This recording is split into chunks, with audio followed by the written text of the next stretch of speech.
And welcome to the show already in progress here on 440 Sports. Braden Gall, Zach Lyons. We are going to get into a lot of the garbage you probably consumed over the course of the weekend as a Titans fan as it pertains to A.J. Brown, but also the draft. So we'll try to debunk some of the myths and some of the funk that's out there around this team. We'll reset some expectations for 2022. I saw a lot of that's sort of packaged, Zach, with the funk, because I saw a lot of people just like, just giving up on 2022, which I find I think you might comical. as well just not worry about it. Don't be emotionally invested in 2022 is a good way to put it. I'm not even go have your fun, but obviously, in my opinion, the Titans are kind of just coasting right now. I'm not even sure if the Titans should show up and play games at this point. They should. Like, should they even try? They should try. Okay. But I'm just saying I wouldn't expect much. We'll get into the draft strategy, of course, how it played out, because I think one of the biggest problems with in real-time evaluation is, why didn't we get this guy? We got this guy. Why'd they take that position? And we all know John Robinson plays the entire draft like an orchestra. He looks at every position and every piece of every pick and there's value in every spot. And so value versus need, I think, is a really important conversation as it pertains to the Titans and what they did on Thursday, Friday, and Saturday. But of course, we start with A.J. Brown. And I first of all, if you listen to our show on Thursday, which obviously everybody did, we basically were right about everything. We will put our hand up in the air and say we are wrong and be held accountable when we need to be. But we were basically right about everything, which is they were going to trade up to draft a wide receiver. You got that right. I said they were going to trade out of the first round. They did that. And so we'll see what happens in terms of all the things. And by the way, there was a bunch of garbage all weekend long across every medium, every format, Twitter, whatever however you consume content. There was a bunch of garbage. And so we're going to try to point to, some of that garbage and try to correct and fix some of that stuff that's going on. So we are having some technical difficulties. We appreciate you guys being patient with us. This is our second ever show doing this. So, we're working on some technical difficulties here. It's no big deal, Zach. No big deal. Not a big deal at all. So I will say, I would love for the people to see how angry my face is going to get on this first topic here, because it has nothing to do with A.J. Brown being traded. It has everything to do with his summer camp at Montgomery Bell Academy being canceled. And I've reached out to some folks on sort of every side of this. And from what I've been told from people that the people at NBA have no clue who canceled this. Right. So it can only be two parties at this point. It can either be A.J. Brown and his camp, or it can be the people running the camp that are executing this camp. And I just want to say, I don't care who it is. The fact that you guys aren't going to honor a bunch of kids who wanted to come out and learn about football, a chance to say goodbye if you're A.J. Brown. Again, I don't know who canceled this thing. But if, in fact, it does not happen, I think this is a complete garbage Bush League move by everybody involved. Well, let's first, it is going to happen, just not with A.J. Brown. It's going to happen. They are looking for a replacement, but that's still, to me, unfair to the kids. Yes. And unfair to the sponsors, because A.J. Brown and the people that were helping him market this thing, they were on Twitter begging for sponsors, getting sponsors, grateful for sponsors. And now that he has left, he's gone, he's just leaving his responsibilities. And what kind of message does that teach the kids is that it's not for the love of the game. And that's mainly what A.J. Brown has told us here. It's not for the love of the game. It's for the love of the green. And at some point... You work on that one all weekend? No, not really. It just came to me. That's just how I like work. it. No, I like it. It just comes to me. To me, at this point in time, that was poor optics. And... I got a few people in my mentions because I'm the one, No Context Titans got the email, and I promoted the email and put it up on our thing and our Twitter feed. And I got people in there saying, well, what's he supposed to do? Be there and get heckled by kids and heckled by You think parents? A kid is going to heckle him? Well, listen. What are we talking about here? Listen, if he can't take that in Tennessee, the Tennessee Southern heckling, well... Let me break it to you. If A.J. Brown's going to have a hell of a time mentally and emotionally in Philadelphia if he can't handle kids asking questions or parents asking questions, which here's an easy fix for parents. Don't allow parents at the thing. Yeah, it's easy. Drop your kids off, you leave, or you guys stay in the stands on the opposite side of the field where we're going to hold the thing. We need to actually discuss the A.J. Brown trade and what it means for the franchise, and I get all of that, and who knew what, and who decided what, where, when, and how, and all that stuff. But I just wanted to start getting this off my chest. Been really on his weight, heavy on his heart. I'm so pissed by this because if it's A.J. Brown who did the canceling, again, we don't know. I want to be clear. If it's A.J. Brown that decided not to do it, it's such an easy PR win for him to just come to the camp, and say goodbye and say thank you. Yeah. It's such an easy thing to do, just to be like, listen, he wanted to retire a Titan. I love you guys. I'm so glad you guys all came out. I'm going to do everything I can to help you guys develop and teach you what I know. But, things are out of my control. I got traded to Philadelphia. I'm going to see you guys later, but I love you. Just show appreciation. It's a PRW. Like, it's a PR masterpiece. If it's the camp that's doing it, then you're literally hurting. Both of these parties are deciding themselves over the kids. Right. And that's the part that just drives me batshit crazy. So I'm sorry. I feel better now. I've had that weighing on me all weekend. Well, I mean, it doesn't, even if it's a mutual decision, even if it's AJ Brown, even if it's pro camp themselves, whoever decided to get in the room and make this decision without even maybe thinking of the kids, that's the issue that I have. Yep. And I think that's the issue that we both have. All right. We will go through draft strategy for the Tennessee Titans on every pick, and we'll discuss value versus need. We're going to reset some expectations for 2022, and we will debunk the junk a little bit later on, because I'm assuming you guys consume nothing but empty garbage Twitter calories about the trade for AJ Brown, which brings us to AJ Brown. And I think you actually had one of the more, I want to say like wise is not the right word, but just sort of. I would say wise. I know you Genius? would. I know you would. No, is that the word you're looking for? It's not an overused word at all. Genius. No, I think it was tempered. Yeah. And here's what I would say, and this is having 3 or 4 days to think about this. Right. And again, the point of this product is to take time with these subjects, to think about them and try to give you the best content we can. And for me, the AJ Brown trade comes down to, number one, if you are trying to tell people there is a winner or a loser today, you are trying to answer an unanswerable question. This is going to take years before we find out if John Robinson made the right decision or not. If AJ Brown goes on to have a Hall of Fame career and Treylon Burks is not good, it will have been a terrible decision. If AJ Brown has 2 bad knees and can't finish his contract and gets cut after $57 million guaranteed, and Treylon Burks is a pretty solid player, then it was the right move by John Robinson. I see the strategy from John Robinson, but no one, not you, not me, not anyone on Twitter, is going to have a single idea about whether or not this was a good trade or not today, 4 months from now, and maybe not even a couple of years from now. It might take 5 years before we learn whether or not this is a smart move. I miss AJ Brown. Yeah. I like AJ Brown as a player. He's a great player. Maybe some people are fooling themselves right now and saying they're not going to miss AJ Brown because of maybe this camp thing, maybe the video where he's celebrating getting money. Look, if you could just came in with Jalen Hurts, by the way, if you just came into $57 million, I think anybody would be celebrating money like that. So would I. Yeah. Here's what the AJ Brown, I've had a few days, like you have, to think about it. And for once, this draft, I feel like I did a real good job of not overreacting to everything that happened to the draft. It's a very first for me. Would your Twitter feed agree with that? If I went back and looked at every tweet. Okay, all right. I think so. You're proud of your work? Yeah. All right, good. I like that. I'm very confident in my work. But here's what this has told me. And I was at Tenfold Brewery yesterday watching the Grizz game. Okay. Go Grizz. So watching that with my brother-in-law, and we're watching the NBA. And this tells me, and most of the offseason moves so far have told me, that the NFL is in for a major shift in how contracts are negotiated and what matters to these players. They are pushing and moving to more fully guaranteed contracts. The days of the selfless, team-friendly deals are slowly dwindling. Those deals are slowly going away. It's time for everybody to readjust their thinking, and it's time for the NFL to probably start adapting this way of thinking. And the reason I say they need to adapt is because, and here's something that this is the first show that you're going to hear this talked about. Oh, I like it. No one else has had this.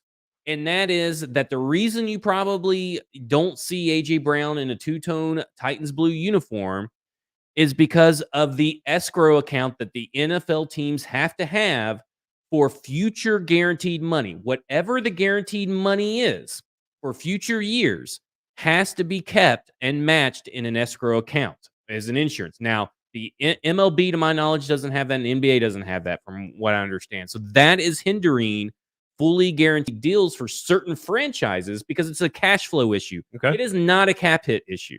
It is a cash flow issue, and you're talking about a team that is right now liquidating assets to fund a new stadium. Now, I'm not saying they're directly connected, but cash is going to be tight in that regard. So if you're having to put $57 million extra on top of the $50 million just promised to Ryan Tannehill that's fully guaranteed into the same account, you're already talking about two players with over $100 million, not including Henry Woods, all that stuff. Let me ask you then, because you're our resident capologist here on a football show.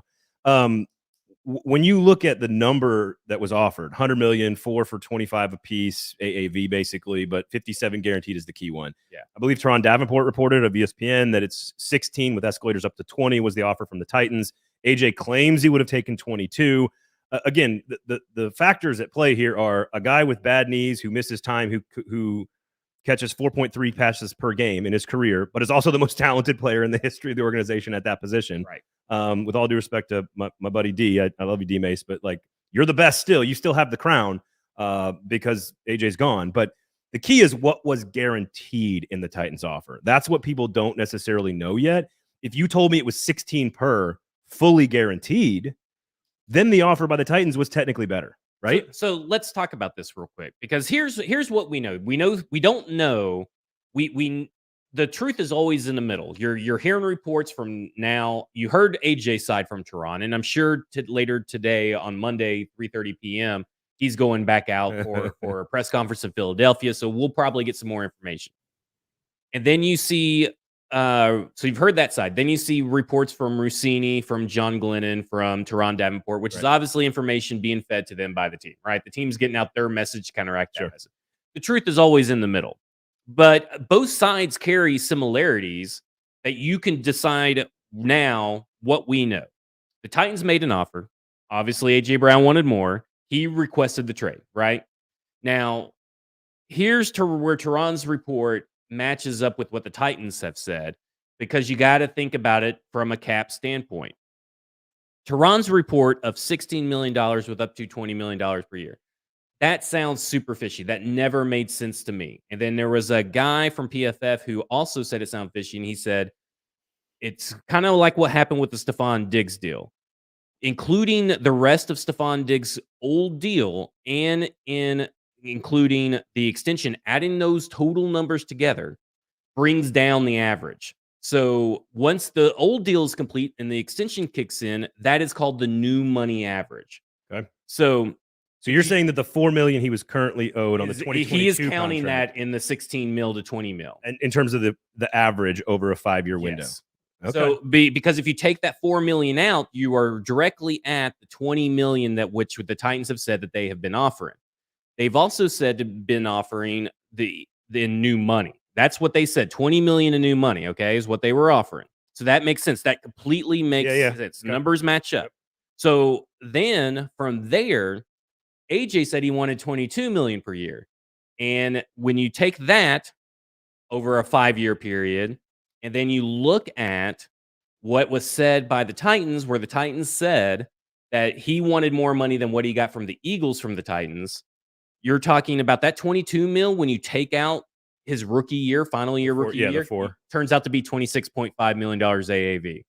The truth is in the middle. This is a PR battle. Yes, and situation. It's no different than what Hollywood Brown is doing right now with the Baltimore Ravens leaving to go to Arizona, which is, and again, both Browns being traded on draft night. First of all, for them to get a $100 million contract extension done, for John Robinson and the Titans to trade up on the 18th slot to get Treylon Burks with Philadelphia, who already had the contract done. Don't tell me this all happened like in 12 minutes. Now, John Robinson has said it was about an 18 to 20 hour window where they were working on this deal. That makes sense to me. Again, to me, well, Hurts and them have been planning this for a while. So, that's what the Eagles have even said Hurts has been in the GM's ear for a while now, trying to get him to trade for AJ Brown. This to me screams AJ Brown was got to a breaking point at some point a few weeks ago, and he's like, okay, I'm out. I'm choosing my destination behind the scenes. The calculus is not that complicated to understand here, which is a guy with two bum knee from the Titans' perspective. Yes, a guy with two knees that have been damaged, and we're not close enough on money. It's a risky decision by John Robinson, and he better be right, because again, if AJ Brown goes on to have a Hall of Fame career, this will have been a dumb move, right? Like this would just be stupid for them to have traded away the most talented player at the position.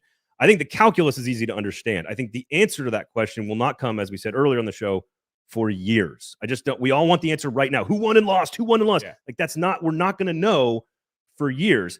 I do think, much like with Hollywood Brown for the Baltimore Ravens, who got traded to Arizona, there's this whole like, I just wanted to play with Kyler Murray, but am I worried about Lamar Jackson signing an extension? And am I worried that Lamar's best games are behind him? Like there's more to the story than just I want to go play with Kyler Murray in Arizona. to me, there's more to the story here with A.J. Brown, and we don't know definitively what that is. And it's his prerogative to decide what he wants to decide. So I'm not ripping on the guy for that. I'm okay. But there's more here than what's been told. I'm okay with A.J. Brown getting all the money that he can get. And listen, his agent played hardball because he also has multiple wide receivers also coming up that are due for an extensions and due for money. And he wants to get A.J. Brown to pay the most money. This A.J. Brown, it's not my fault. Oh, that's why he deleted the tweet so fast. It may not be your fault directly, but it is the agent's fault, who you employ, right? I mean, if we're going to put blame on anybody, put blame on the agents. I hated the Vrabel, John Robinson facial emotion breakdowns. Oh, yeah, that was fun. And I don't need the robots in the media to tell me what someone is thinking, because let me tell you something right now. Vrabel was distraught, and there were people that said John Robinson didn't look distraught. You guys may need to get your emotion intelligence checked, because he looked distraught. He looked tired and exhausted. You don't think he knew what was going to happen? Well, it doesn't mean that you're happy. No, what I mean is, you don't think he knew what the blowback was going to be? Oh, yeah. Like, he knew people were going to, and again, this is why I walked in the woods all weekend and didn't read Twitter and didn't listen to anything that was said out there, because it's just, people are just jumping off cliffs here. Everyone's on the ledge because, and don't tell me John Robinson doesn't know the calculus. He does. The key is whether or not it was the right calculus or not. Right. And that, again, we will not have an answer to for quite a long time. But it clearly sets the table for Treylon Burks, who I think in the situation, if you weren't going to get A.J. Brown signed and you couldn't get a deal done, I think they made the best of the situation. Right. If you're the Titans, which is to trade up, grab Treylon Burks, who is a A.J. Brown clone. And we can sort of get into draft strategy versus need and look at all these picks here for the Titans. And I think what's interesting is how it worked out, that they got the deal done with the team they were trading for at the exact right moment with the exact right player that they wanted on the board right there. That's value, that's need. And, oh, by the way, you saved yourself $100 million. Again, we'll find out if it's the right move or not in the future. Not right now. I'm not going to tell you it's the right or wrong move. So to me, right out of the gate, you got value and you got need with Treylon Burks in the first round. Well, and initially with this A.J. Brown trade, the big thing is that people are talking about whether or not they got enough in return on the trade.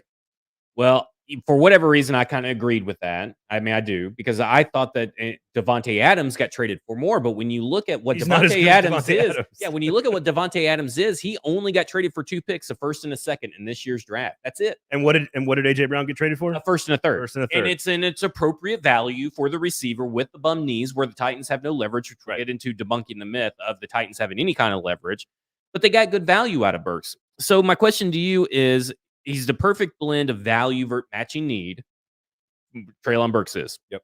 What is the proper benchmark that we should lay at the feet of Treylon Burks? Because obviously he's always going to be compared to A.J. Brown. Poor kid. I feel so sorry for him, because the media will probably never come up with that, go without one press conference without saying something about A.J. Brown, Treylon Burks. It will probably take at least until the preseason for that to happen. How about this? Let's start a new comp, just to try to start a new comp. He's 2-inch taller version of Anquan Bolden. I've heard Des Bryant. What do you think about the Des Bryant comp? On the field, I don't think it's that different. I think Des Bryant I think Des Bryant was better in the air, and I think Treylon Burks is better after the catch. Gotcha. If I had to, I like the Anquan Bolden thing. I was a big Bolden fan. Yeah, I think Anquan Bolden is a little small, but Anquan Bolden was a dog. Yeah, dude was just an absolute dog, and he is a physical hands catcher who doesn't mind traffic, yards after catch, plays tough in the red zone, plays bigger than his size. I think that's, again, I'm just sort of off the top of my head, who would I use to sort of pivot off of the A.J. Brown comp? Because he really is 6'1", 6'2", 220, great after the catch, big physical guy, loves running those digs, played in the SEC, small town in Arkansas. It's almost too easy of a comp. So let me ask you this. I got another pro comp for you before we get to proper benchmark. Okay. I got another pro comp. I just want to get your thoughts. Linebacker size Deebo Samuel. That was Dane Brugler's comp. That's not bad. I don't think he is as shifty as Deebo Samuel is. Deebo Samuel, remember, returned kicks at South Carolina. This guy was a burner at South Carolina. He has kind of become this other nouveau chic monster that Kyle Shanahan can use everywhere. That's not bad. Dane's very good. So I'll go. I don't have a problem with that. Okay, proper benchmark. I think to your point about how everything is going to be, he's just going to have so much weight and pressure because of how he got to the Titans, which I think is completely unfair to use against him. I felt so bad for him that night. Oh, I know. That was the worst feeling. It has to be the worst feeling in the world. Knowing the fan base is angry that they drafted you, even though you're a pretty good player. They're not really angry at you, but they're all talking about A.J. Brown. Nobody's talking about the great value that the Titans got with Treylon Burks. I think if you get to 50 or 60 catches and you get over 800 yards, and I don't remember what Corey Davis did as a rookie. It's roughly that. But I think if you can do like 55 for 800 with 4, 5, 6 touchdowns, but more importantly, show us that you know the offense, that you know how to be a professional, that you know how to work this particular route tree, you know that you've got a good relationship with Ryan Tannehill for now, Malik Willis in the future. But just show us the flashes. Show us like all that breakaway speed you had against Alabama and against all these teams you played against in the SEC. Show us a little bit of that. Like that 40 time doesn't matter, right? So those would be my benchmarks. Would probably be 50 for 805. Let me ask you a question because this wasn't planned. So I'm going to ask you a question. I love it. Injury history. What's it look like for Treylon Burks so people know compared to maybe other wide receivers? So that's the big thing, right? Everybody's talking about, well, none of these rookies, they're all going to get injured at some point. I mean, as far as I can tell, he didn't have any major problems. This isn't like, this isn't Jameson Williams who's coming in off a torn ACL like the last time we saw him play, literally. So there's nothing like that I can remember. Again, you put me on the spot here, Zach. All right, off the top of my head. This is why we're live here. You have technical difficulties, sometimes questions we don't know. Just keep another more reps, practice show. By the way, this is a football show brought to you by Kingston Group, live at the Cast Collective on Music Row. Zach Lyons, Braden Gall. That's called a reset. I like it. That we don't normally have to do on a podcast. So Malik Willis. That's the big topic, right? Let's talk about Malik. He was the top player on their board at the time of the pick. Obviously, Desmond Ridder had already went off to Atlanta, and we all know that Atlanta and the Titans share common philosophies. So there's a good chance that maybe Desmond Ridder was QB1. I still feel that that's who that was, and that's why they traded up to get Malik because they saw Ridder come off the board a few picks earlier. I think it was 12. I think it was 74 and 86 for the 2 spots, I think. So can Tim Kelly and Pat O'Hara, because you might as well just take Todd Downing out of the equation. He's there to teach. Oh, I know. He's there to teach the offense, not to train. He's not there to help train Malik Willis. That falls on to Tim Kelly more than likely and Pat O'Hara. Can they get Malik enough reps and get him up to speed mentally? Because we really don't know where he's at mentally compared to the rest of class. Well, we don't know what he was asked. Well, here's what we do know what he was asked to do. The coaching staff, Hugh Freeze, has openly said this. I do not understand why he would say this at any point. I've heard him say it multiple times about multiple quarterbacks at Ole Miss and at Liberty. Again, you're asking us to understand why Hugh Freeze's brain works the way it works. He basically said out loud, like, we just don't coach our quarterbacks. We don't coach them at all. We don't help them. Well, that's a good thing, sort of. But because you don't know really what you're teaching, right? Hey, listen.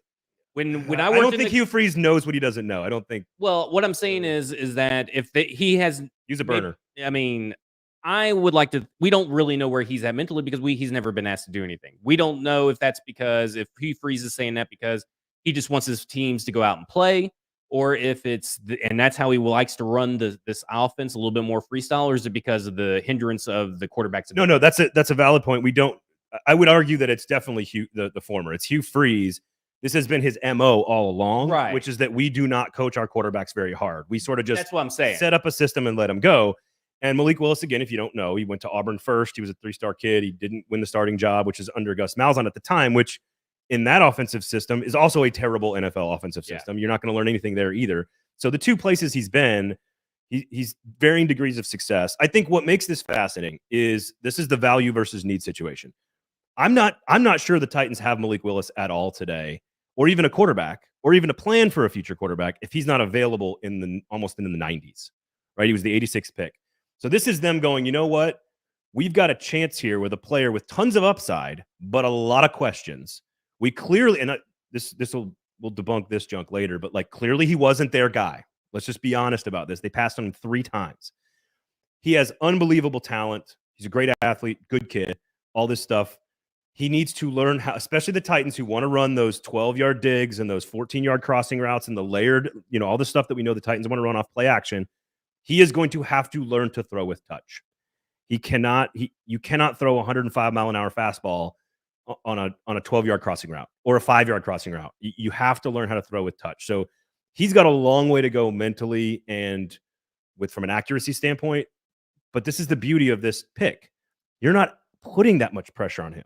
Right. If the Titans took him at 26 in the first round, you are asking him to be the savior. Yep. This is a 3rd round pick, your 4th pick in the draft. This is just a luxury, in my opinion. Like, you get a chance to see if he's got what it takes for a year. And if he does, you cut Tannehill and you move on to Malik Willis. If he doesn't, then you have a year to find that out. And what did you waste? The 86th pick overall? Not a great value, but like worth the risk, in my opinion. Right. Well, Benjamin Solak put it best in his column on The Ringer today, and he talked a lot about the Titans and a lot of the stuff that we'll talk about in the Reset and Expectation segment he'll have covered. But one of his main topics was there's a good chance, like a 75 to 80% chance, that the NFL totally misjudged this whole quarterback class. Because they constantly misjudge quarterback classes as a whole every year, almost. And if you listen to the show on Thursday, we told you there's a good chance that all of them fall. Yeah. And other than Kenny Pickett, they all fell. Yeah. And so in my mind, there's a good chance that, yeah, he may not have been their guy from the get-go, but maybe they knew that everybody else was judging this quarterback the same. Maybe they heard rumblings and all that kind of stuff. They did trade up for Malik. I don't know if that changes a little bit or adds a little bit more conviction from their side, but a little bit. But it's more about, to me, it was more about the run. They saw the run happening, and they saw Desmond Ridder go, and they said, all right, there's going to be a run here. Matt Corral went a couple picks later to Carolina. So I think this is sort of the beauty of this pick. Like Coach Mack says, this is there's the quarterback draft, and then there's the regular draft. Exactly.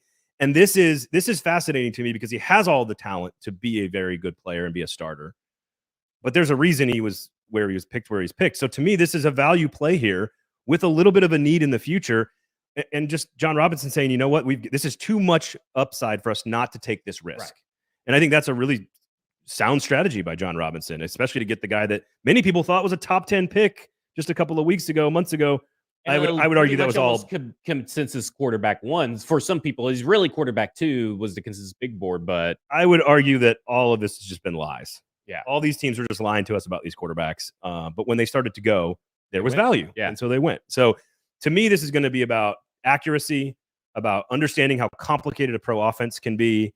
And do you fit in our play action, or do you evolve the offense into the next iteration of what the Titans offense should be? Well, I will say this. If Tim Kelly wasn't here, I'd maybe feel a little bit less optimistic about them developing him. And in my quarterback article, when I was ranking the top 5 quarterbacks, I said I had Malik at 5, but because he's the philosophy changer. They have to change the philosophy, and they can't get too much into him about tweaking. He's got the ability to throw from wherever you want, regardless of how his foot is and all that kind of stuff. You got to get him up to snuff on the mentals.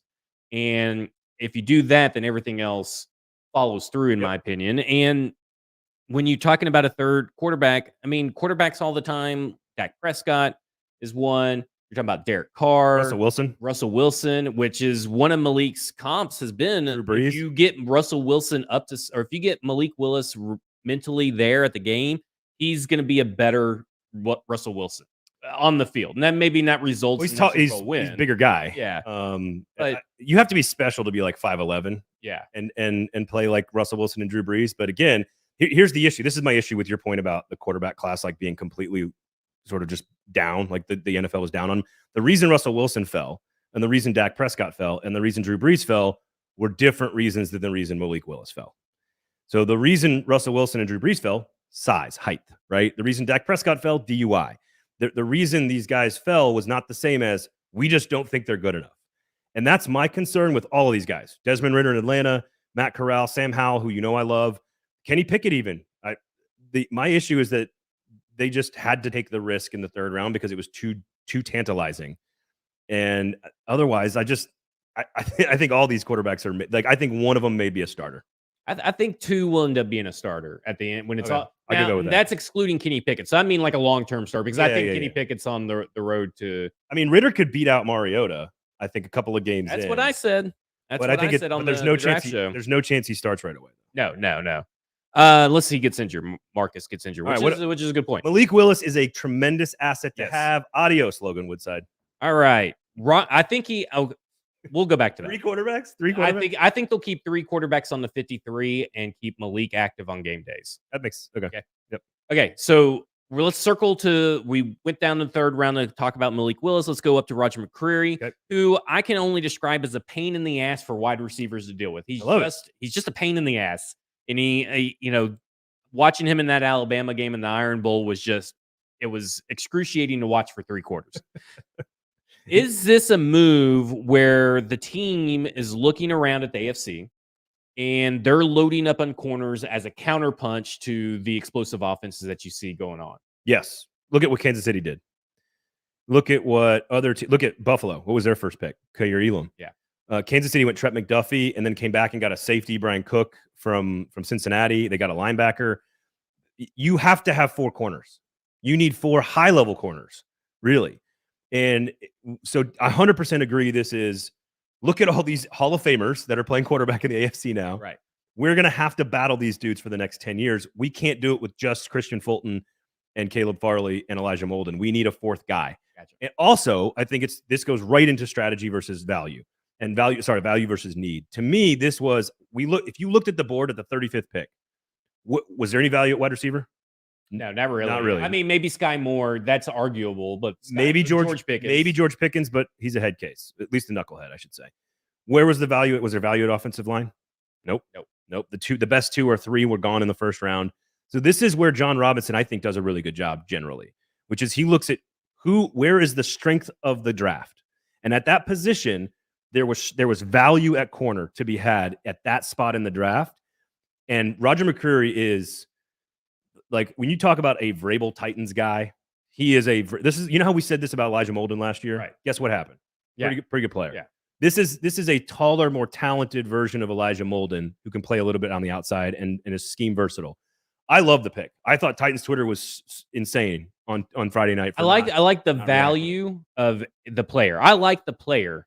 I guess I should say this. I like the player itself.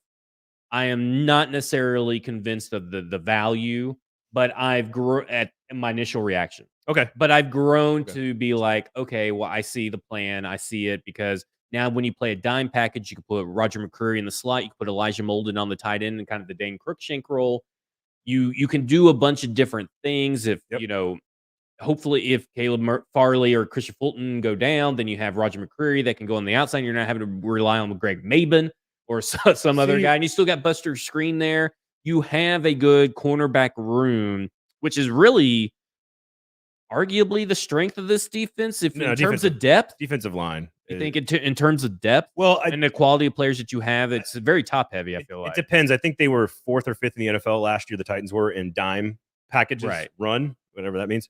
And so if they're going to be in dime a quarter of the time, you're going to need to replace Dane Cruikshank, and you need another guy that can see. To me, this pick, the reason I love this pick so much is I really like the player. I thought it was the best value at the position, and I think it's a statement about where you think the league is going. I think that those are the 3 reasons why I think it's a really sound decision. I told you guys on Thursday, I thought wide receiver, offensive line, corner, and tight end should be the 4 first picks. And other than Malik Willis, that was basically the first 3 picks: wide receiver, corner, and offensive tackle. Couple of quick stories about Roger, just so that we can get these out of the way. His mom. So if you like Little Giants, right? Little Giants. Remember the girl that played football in Little Giants? Yeah, Icebox. Icebox. His mom was called Icebox. Oh, that's awesome. His mom would physically demolish people on a football field. So, and what I love about Treylon Burks as well, these are very small town, humble kids who bust their ass.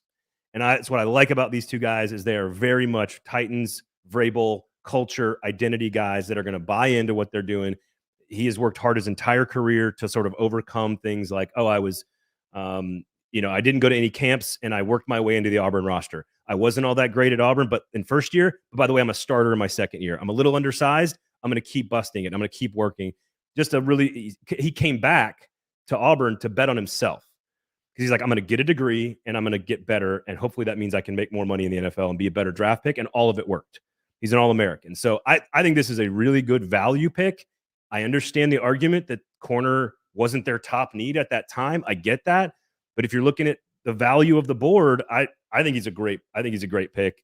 Always eats baked beans the night before a game too. So just some random stuff about Roger McCreary. Good kid though, man. If we don't end up getting, speaking of baked beans, if we don't end up getting him opening a really, really awesome Irish pub in Nashville, what are we even doing here, people? What are we even doing here? I He think likes baked beans. We can have a good English Irish breakfast. Call it McCreary's, and let's go. Let's roll. He's again. I think Burks and McCreary both really humble, small town Southern kids who I think get the whole vibe. So I love the first 2 or 3 picks. I like this whole draft, frankly. So I think the Titans did an excellent job. Well, I mean, across the board, they're the 7th best draft, which was very surprising to me for whatever reason. But that's why we have these shows, to inform people of why this may be. So let's talk about one of these guys, and that's I'm gonna just call him MPF. You can call him or Frenchie Nick if you want to. It's not a cryptocurrency. Yeah, Frenchie Nick if you want. Another project lineman, uber talented. But what I took away from the press conference when J-Rob was talking about him and Mike Vrabel were talking about him, the media kept asking, position flexibility and talking about positions. And they were trying to get out of him, is he going to play guard or tackle, right? Yeah. But J-Rob's response kept being left and right, talking about the left tackle or the right tackle. So my question to you, who is NPF or Frenchie Nick pushing out first? Lawan in 2023 or Radens in 2022 and pushing him to left guard? Oh, I think Dylan Radens is your left guard in week 1 of camp. I would love nothing more because I have victory lap to take if that happens.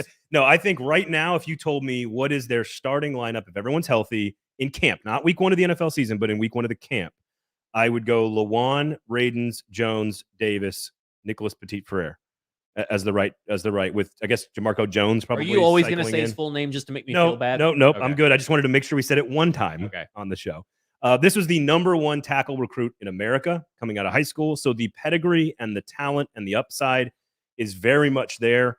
This is the difference between sort of a Roger McCreary and Nicholas Petit-Frere. The pedigree for McCreary, he earned it. Whereas with the pedigree for Ohio State's offensive lineman came with him, and he didn't necessarily live up to it. So there's some development there. To answer your question, I don't think that he's a guard. I'm not a football, I don't work in the GM's office of the Tennessee Titans, but I think this to me tells me that Dylan Radens is your left guard. He's going to try to start at right tackle. And if he is good enough and can realize all the potential that we saw in him when he was ranked as a 5-star number 1 tackle in America coming out of Tampa, Florida, then he's got a chance to take Lawan's job. I think that is a very small possibility. Yeah. Like I would not bank, like to me. So do you think they're back in the market for a left tackle next year? Does he rework the deal? Like, is Lawan going to change his contract? I don't know. Him and AJ both have said the same thing. I want to be a Titans for life. So we'll actually see. I think the odds of this player being your starting left tackle is pretty small. So what does that do with Radens? Is Radens perennially a guard in your opinion, or is he going to be shifted over to left tackle? Is he going to play like 5 different positions when it's all said and done before his career is over? I think there's a chance he bounces around, but as long as, again, you show your value again, we saw this with Dennis Kelly. We've seen these guys along the offensive line for the Titans where they just sort of like create value for themselves and then get used a lot of different places. I mean, they have to find a replacement for Ben Jones long term. Yeah. Like they've got him for 2 more years, and he's not young and he's not always healthy either. I know he plays every game, but he's not always perfectly healthy. He's a stud. But so best case scenario to me, if you were asking what's best case scenario for this pick, as what was he was the 69th pick. Nice. The top 70 pick should play. The top 70 pick should be a part of your team for a long time. To me, this is a 2-contract right tackle. I like it. I like to hear that. That makes me feel good. But we do know that John Robinson hates giving rookies a second contract, so we'll see about that. Also true. Hassan Haskins is probably the 2nd worst value of the draft, in my opinion. And while the need ranks higher than the value, because I think the need's a C- kind of need, but the value is the D. Okay. I love the player though. I do like what I saw on his tape, but everybody is going crazy and gaga over it. And I'd like to. He could pass block. We know he can catch screens, but does he have the explosive athletic ability to maybe look at in 2023? No. We can move on from Derrick Henry. No. This is not a replacement for Derrick Henry. Now, I would argue you can't find that player. And that I will say take 2 players to replace. Yeah, the value of the running back, as we've talked about for years, is going down. And I think the value of players like Deebo Samuel that can be that much more versatile, but in space is even more valuable. What I like about Hassan Haskins is how fundamentally sound, how well coached he is, how physical he is. again, a lot of these players are going to hear the same stuff. Like they're going to fit into the Titans locker room really well because of how they play the game.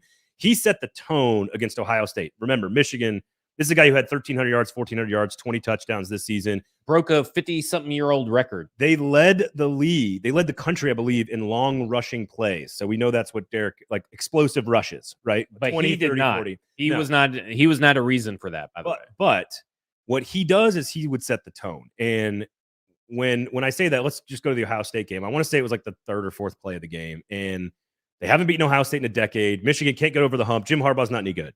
Well, he runs off tackle, maybe it's a guard play, but it's to the right side. He breaks through the second level and he hits the safety. He just steamrolls the Ohio State safety. He pops up, gets into his face a little bit, and the entire team, you could just feel the building in Michigan change. Like, wait a second. Ohio State's beatable. We got these guys. And it's that kind of play that you look at and you go, man, I love the way he plays the game. So I agree with you, not a need. I agree with you, not a great value. But I think he's a good player, and I think he's going to work on this team. Could they obviously they thought they saw value at safety and receiver later in the draft, and so they took him there. I think he's a valuable piece.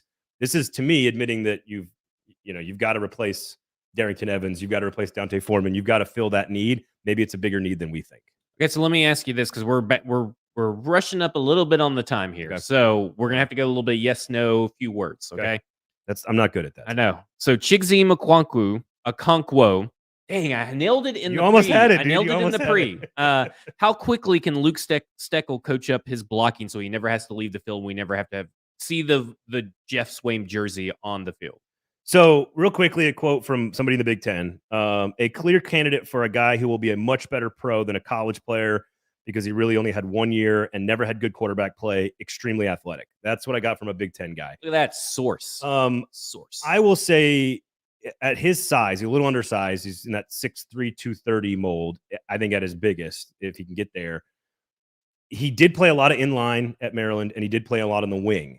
I don't know if he's going to be a full-time blocker in the NFL. I think he's Jonnu Smith in space. I don't think he's Jonnu Smith, the complete player. Jonnu Smith was a little bit better blocker. Way better. Maybe even way better. Yeah. So some of this is I think he works hard and he's going to be physical. He's going to be at some point, though, you are just limited by your size and strength, even if you work really hard and are really fundamentally sound. Okay. So Kyle Phillips, love the pick in the fifth. Am I wrong in thinking that you're talking about a red zone threat and in crucial times when you need a third down conversion that Kyle Phillips is that guy?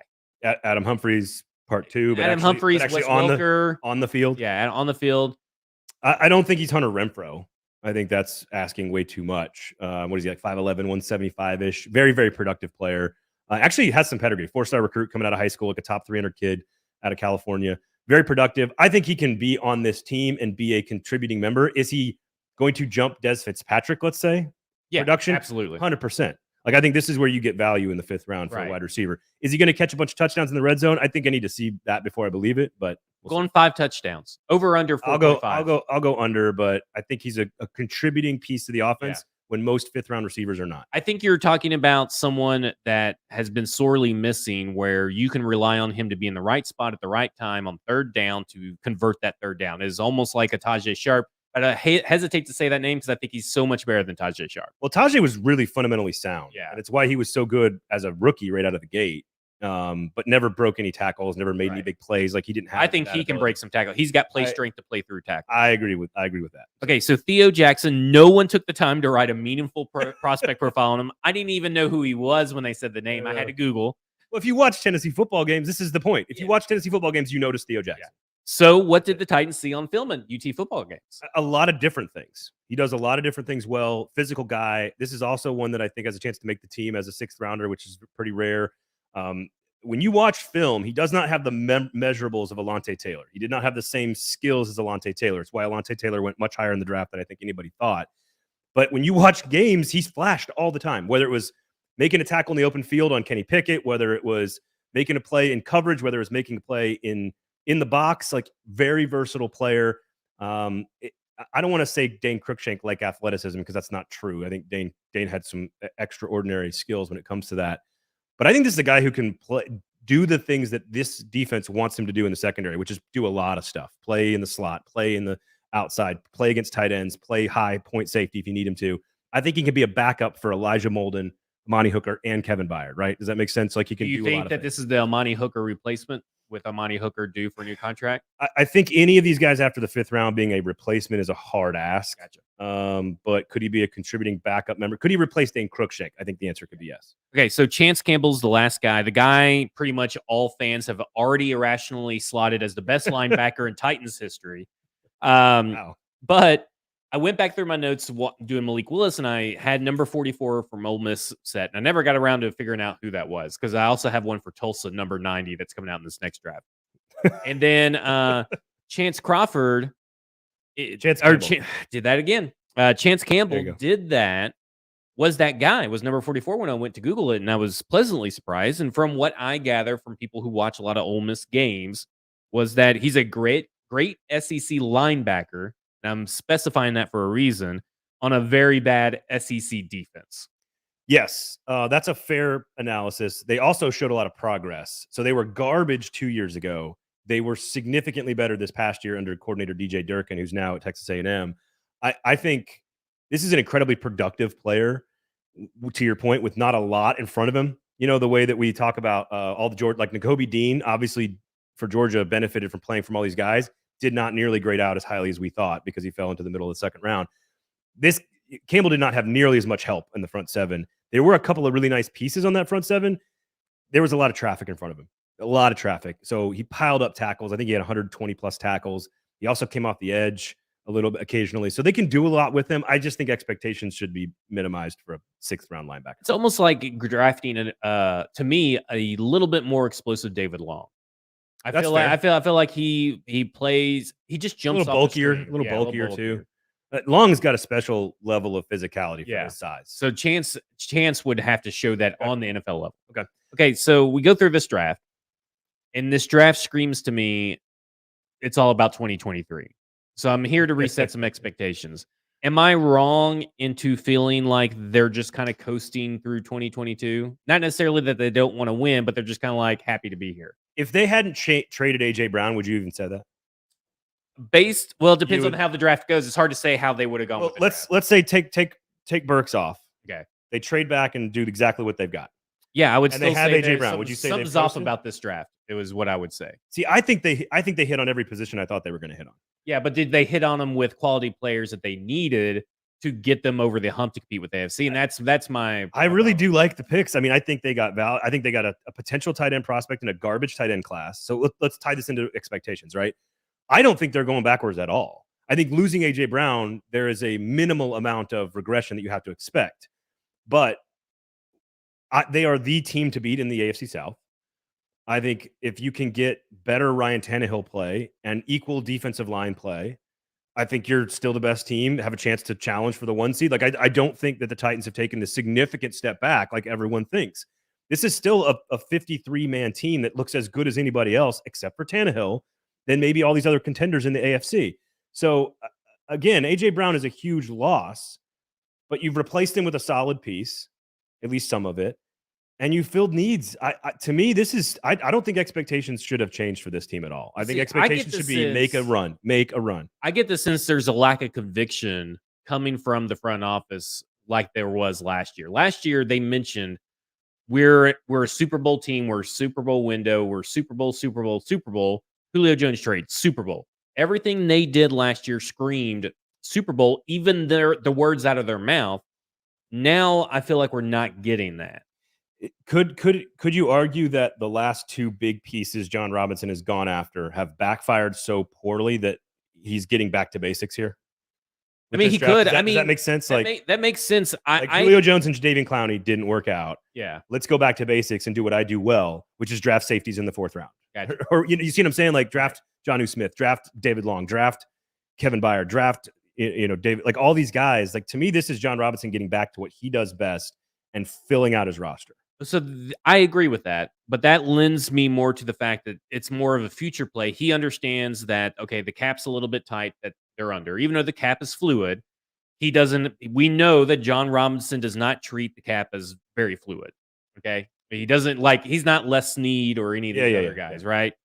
So he doesn't treat the cap like that. He doesn't treat it like Mickey Loomis or whatever.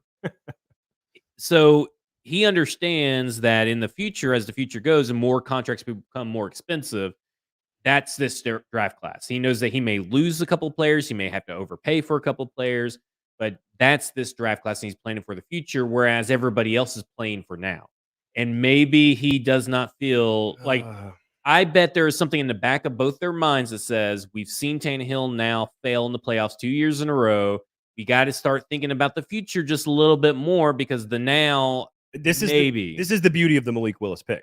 You can do both.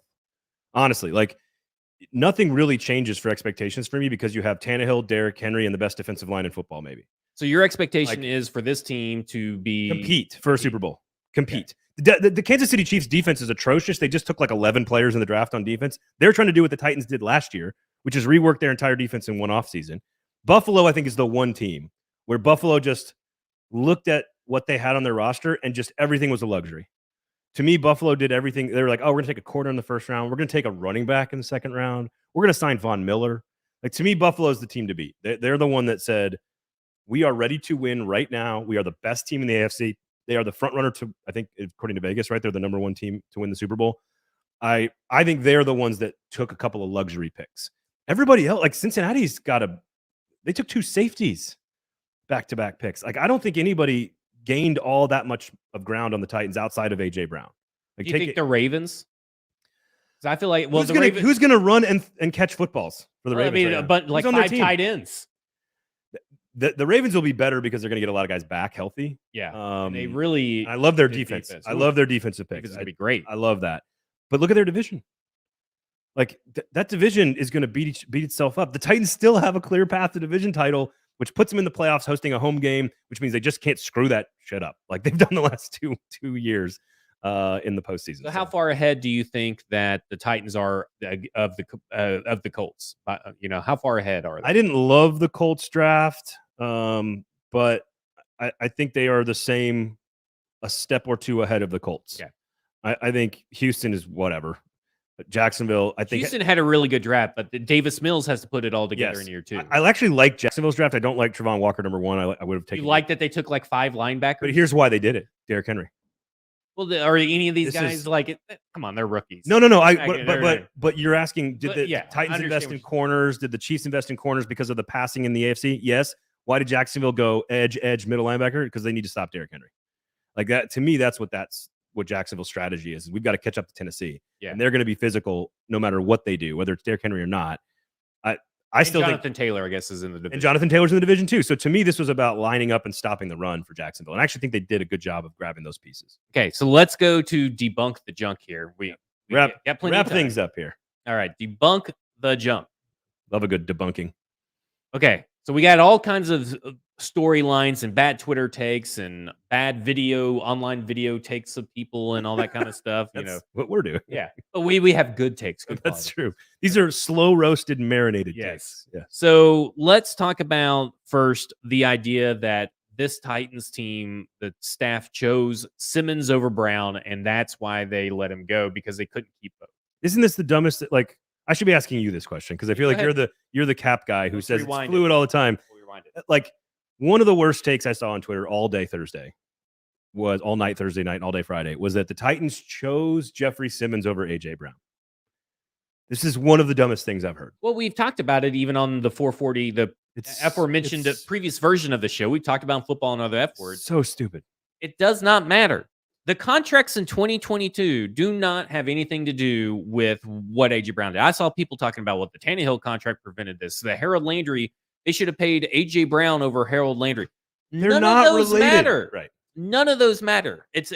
They got the same correlation as Christian Kirk getting paid by the Jaguars. No, the reason why A.J. Brown got paid the way he did was because of Tyreek Hill and Devontae Adams, not because of Christian Kirk. Yeah, and Stephon Diggs. And Stephon Diggs and whoever else. I mean, it's just everybody's getting. If A.J. Brown wanted to be here and wanted to sign a contract, he'd be here, and then they would still sign Jeffrey Simmons. Yes, you're going to get $58 million off the cap when Tannehill's let go. There's just no reason for even the most experienced media people in this market to be beating this horse that it matters, that Tannehill matters. It's just because they want to hate on Tannehill. Let's be honest here. Yeah. The people that you're watching that are talking, that saying that Ryan Tannehill's contract prevented this, they're just spitting hate on Ryan Tannehill for no reason, with no actual evidence that this cost anything, because the money kicks in next year. It has nothing to do with the money this year. I totally agree. Here's the other one that drove me completely just absolutely bonkers was that, and I tweeted this out when they took Roger McCreary. I said, obviously, Malik Willis and Desmond Ridder are not their guy, clearly. And immediately, a couple picks later, they make the pick. They trade up to get Willis, and everybody just piles on, well, this tweet aged well, blah, blah, blah, blah. And I'm like, no, it's still 100% true. You passed on Malik Willis 3 times. Yep. If you believed he was the 15-year starter and heir apparent to Ryan Tannehill, you take him in the first round, period. Atlanta, same thing with Desmond Ridder. If you believed Desmond Ridder was the guy that you can't live without, you take him in the first or second round. The threshold for me was how the draft board fell, and the Roger McCreary pick, that would let me know that he was still their guy, because how the draft board fell with the picks in front of him, nobody needed a quarterback. Now, you do run the risk, but you still had Desmond Ridder, and you had they were Malik all Willis available there. at 69. Every single quarterback was available at 69, and you took an offensive tackle. Right. But I agree with you. I agree with you. But if they would have gone, what I'm saying is, if they would have gone pick 35 and taken Malik Willis, I still think that sends the clear message that Malik Willis was their guy. Or no. I see what you're saying. Yes, I would say it makes a strong case. Yes, that they thought, okay, we're seeing at 26, we're still on the clock. We could take him here, but we're willing to risk it at 35 because there's Ridder and Malik Willis on the clock. I see what you're saying. Yeah, and just how the board fell. But once you get to 69 and you pass on him, you don't believe in him to be your true starting quarterback. You didn't believe in either quarterback, any of them, right? And then by the time your next pick rolls around, it's too much value to avoid. Let's stay on Malik Willis real quick, because I want to talk about this idea that fans are now clamoring again because of Tannehill hate that Malik Willis needs to start day one. They're already saying for it. That'd be the worst possible thing. It would be the worst possible thing. And I think a bunch of these people that are saying this, because they're obviously anti-Tannehill, are obviously Marcus stands, and they're misremembering everything that they've ever said. When anybody spoke about in a negative light about Marcus, they would always say, well, he didn't get a fair shake. He was put on a 2015 roster that wasn't ready to win. They changed everything up constantly. They just threw him into the fire, and they should have let him prepare. It was his best season, too. Yeah, that's his best season. So now you're wanting to do that to Malik Willis, who is light years behind Marcus, in my opinion, from a mental standpoint, obviously. An accuracy standpoint, obviously. A little bit more physical ability, although Marcus had a lot of true physical ability. But he was ruined in Miami. You just can't start him. No. 0% chance this player should be starting this year. This is Ryan Tannehill. The value. Yes, this is Ryan Tannehill's football team in 2022. Period. And here's the thing. He might come back. You'd have to win a Super Bowl. Right. I think the only way Ryan Tannehill is coming back, which I think is possible, is if they make a deep playoff run and get to the Super Bowl, which I think is possible. Like, it's not out of the question. So the idea that a player who needs a lot of time shouldn't get that time is completely idiotic. He needs time and space to develop, and whether that's Tim Kelly or Pat O'Hare or Todd Downing or playing behind learning from Tannehill, like whatever it is, he needs time. There's 0% chance he should be starting in year number one. Also, the people that are just like, well, I'm no longer a Titans fan anymore. Well, we put out on BroadwaySportsMedia.com. We put out an in memoriam. We actually collected a bunch of tweets. I saw that. So you can go and see all the fans that are no longer fans. You're not allowed to be fans anymore. Yeah, I agree. If you quit because of a trade. But do those Broadway Sports subscription, keep that up, and keep watching this. Click the button and hang out with us here. Okay, so you had something about impacting the stadium. Oh, yeah, this is another one. Well, the Titans clearly don't know what they're doing. They're giving up on their chances to win, and this window is closed, and that means good luck selling season tickets to the new stadium. Like, that's not how this works. Gotcha. It's not how this works. If you're a PSL holder and you're a diehard and you're going to quit on the team because of an A.J. Brown trade, you're not. That's your decision. You're not going to. But, like, the stadium will be built. I was just at the soccer stadium on Sunday with the wife. There are not soccer fans that are there. They're there because it's a big, brand new, beautiful toy that we have as a city. And whether the team happens to be good, so that helps. But people are not going to not go to this new stadium, right? Because you traded AJ Brown. Would it help that you had a high-profile marquee attraction like AJ Brown? Sure, it would help sell tickets. Hey, Malik Willis is right there. You never know. He could be the next. He could be the John Morant of the Tennessee Titans. Here's what matters in selling tickets: build a great venue and put a good product on the field. That's it. It's not more complicated than that. If you build a really awesome stadium and you put a decent football team on the field, people will show up. Okay, That's real it. quick. I want to get one last debunk the junk, and that is something else I've also seen media talking heads talking about is why didn't the Titans force A.J. Brown to stay? He couldn't hold out, and because he doesn't make enough money and $40,000 in fines per missing thing, and then they can franchise tag him.